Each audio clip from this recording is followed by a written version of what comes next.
Dead coral found near BP oil spill called Smoking Gun. We have never seen anything like this, chief researcher says. Scientists returning from an expedition off the Gulf Coast said on Friday that they had found dead and dying deepwater coral near the BP oil spill site that was covered in a brown substance. The compelling evidence that we collected constitutes a smoking gun that the substance is tied to the BP spill, the chief researcher on the cruise, Penn State biologist Charles Fisher, said in a statement. We have never seen anything like this, he added. The visual data for recent and ongoing death are crystal clear and consistent over at least 30 colonies. The site is close to the Deepwater Horizon. The research site is at the right depth and direction to have been impacted by a deepwater oil plume based on NOAA models and empirical data, and the impact was detected only a few months after the spill was supposedly contained. These kinds of coral are normally beautiful, brightly colored, Fisher said. What you saw was a field of brown corals with exposed skeleton. White, brittle stars, tightly wound around the skeleton, not waving their arms like they usually do. Fisher described the soft and hard coral they found 7 miles southwest of the well as an underwater graveyard. He said oil probably passed over the coral and killed it. Coral has been dying for months, he said. What we are looking at is a combination of dead, gooey tissues and sediment. Gunk is a good word for what it is.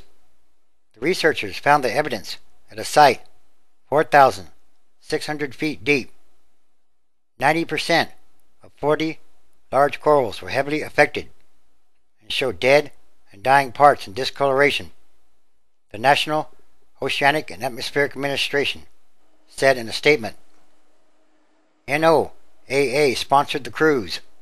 Another site, 400 meters, 1,200 feet away, had a colony of stony coral similarly affected and partially covered with a similar brown substance. The NOAA chief said she was concerned about impacts to marine life in places in the Gulf that are not easily seen. For the government, the findings were a departure from earlier statements. Until now, federal teams have painted relatively rosy pictures about the spill's effect on the sea and its ecosystem, saying they had not found any damage on the ocean floor.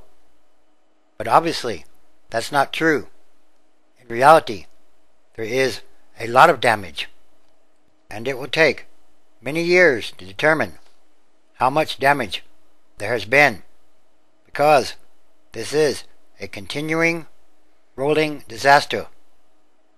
Further testing will also determine if the substance is oil, and if so, whether it is consistent with the release from the Deepwater Horizon oil spill, NOAA said.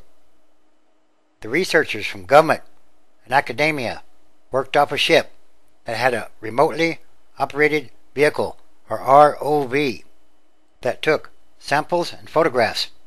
The ship returned to port on Thursday after 3 weeks at sea. A Temple University marine scientist on the expedition said his colleagues have identified some 25 other sites in the vicinity of the well where similar damage may have occurred. An expedition is planned for next month to explore those sites. When coral is threatened, its first reaction is to release large amounts of mucus, and anything drifting by in the water column would get bound up in this mucus. And that is what this brown substance would be. A variety of things bound up in the mucus. Ocean Conservancy, a group that has worked on the Exxon Valdez oil spill restoration efforts, urged the Obama administration to constantly and consistently monitor the subsea areas around the BP site. And again, the Deepwater Horizon oil spill is a continuing, rolling disaster that will be going on for many, many years. The deep sea coral damage that has been identified by federal scientists is another reminder that the governments must vigorously explore all possible injury from this oil disaster and seek appropriate compensation in support of Gulf restoration. Stan Senner, Ocean Conservancy's Director of Conservation Science, said in a statement, "The Gulf of Mexico is a very special place, providing the nation with food, jobs, and a unique way of life," he added. Measuring its full impact will take years, and fully restoring the Gulf will take decades, or perhaps generations. A Gulf Coast Ecosystem Restoration Task Force, ordered by President Barack Obama last month, will have its first public meeting on Monday. Made up of federal and state agencies, it is headed by Lisa Jackson, head of the Environmental Protection Agency. Coral is essential to the Gulf because it provides a habitat for fish and other organisms, such as snails and crabs, making any large-scale death of coral a problem for many species. Yes, it might need years, or even decades, perhaps even longer, to grow back.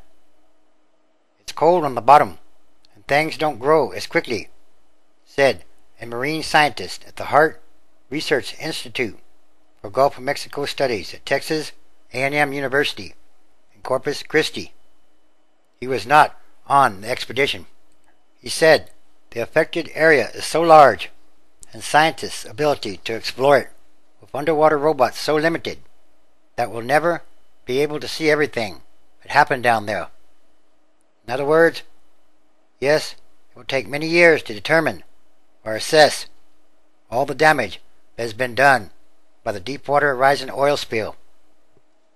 And it is still continuing, day by day. So, again, Ezekiel chapter 13, verse 17. Likewise, thou son of man, set thy face against the daughters of thy people, which prophesied out of their own heart, and prophesy thou against them. 18. And say, Thus saith the Lord God, Woe to the women that sew pillows to all armholes, and make kerchiefs upon the head of every stature to hunt souls. Will ye hunt the souls of my people, and will ye save the souls alive that come unto you? 19. And will ye pollute me among my people for handfuls of barley, and for pieces of bread or money, to slay the souls that should not die, and to save the souls alive that should not live, by your lying to my people that hear your lies? 20. Wherefore, thus saith the Lord God, Behold, I am against your pillows, wherewith ye there hunt the souls to make them fly, and I will tear them from your arms, and will let the souls go, even the souls that you hunt to make them fly. Revelation chapter 8, verse 8. And the second angel sounded, and as it were, a great mountain, burning with fire, was cast into the sea, and the third part of the sea became as blood. 9. And the third part of the creatures which were in the sea and had life died, and the third part of the ships were destroyed. And also, Revelation chapter 16, verse 3. And the second angel poured out his vial upon the sea, and it became as the blood of a dead man, and every living soul died in the sea. 4. And the third angel poured out his vial upon the rivers and fountains of waters, and they became as blood. 5.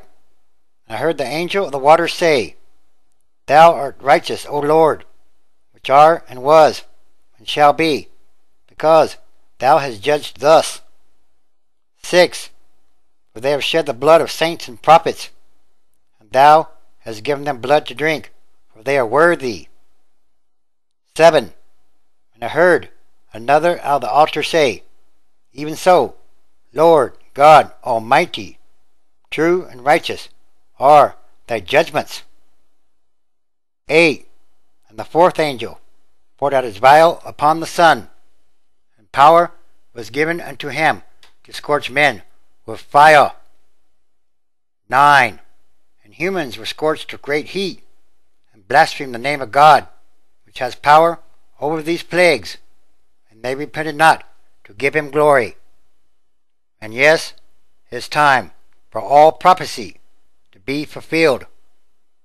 And these are the end times, transition days, which is, again, a continuing daily process happening in many different ways all around the world, because everything that must change for the better, and quickly or rapidly. And yes, there are many signs.